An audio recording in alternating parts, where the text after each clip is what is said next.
Començant perquè davant d'una decisió política, la que siga, un acord, és legítim, és normal que els regidors cada un després del posicionament voti a favor, en contra, s'oposa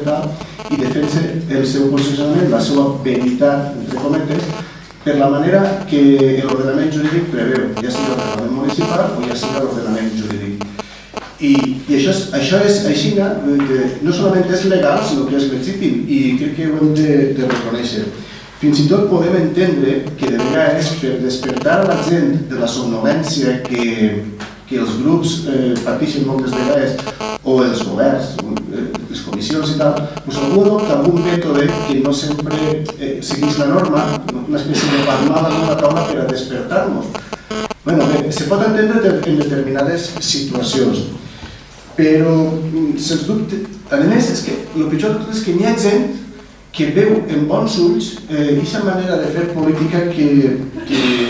no ens agrada crec que a ningú, que és la de l'escàndalo, la del crit, la de les males formes o la de tirar-me de recursos excepcionals, com ha passat en els últims mesos, que hi ha gent del carrer que ho veu bé, diu, no, és que això és el que he de fer, però no es donen compte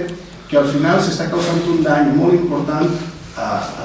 les persones. En aquest cas, quan se denuncia algú, s'està fent molt de mal a una persona, s'està fent molt de mal a una institució, i al final tot això repercuteix en contra de nosaltres, no de nosaltres com a institució, sinó del poble de Carqueixa, que és el que estem parlant. Arribats així, jo el que vull dir és que nosaltres pensem que els regidors en general, tant els que estem en l'oposició com els que formem part de l'equip de govern, haurien de ser molt respectuosos amb els tècnics municipals i no caure en la tentació de voler saber molt més que ells, que això és una tentació que jo possiblement en algun moment també he tingut o inclús he comès. Però per això mateix, per l'experiència que tinc en aquest ajuntament i per el que he vist, crec que els que tinguem una formació, encara que pugui coincidir en la del tècnic, hem de mantenir una ratlla, hem de quedar-nos un poquet al marge i guardar la independència del funcionari municipal. Perquè aquest funcionari avui està assessorant al Partit Popular i potser d'aquí 2 anys pot estar assessorant a Compromís, o no, o a un altre partit. Esperem que sigui a Compromís i se'ns permeti per relaxar-nos. Però és important que tinguem clar que els tècnics serveixen a la institució i que hi ha moltes maneres de discrepar també amb els tècnics i no necessàriament la via judicial. Per tot això, i per acabar, ja dic que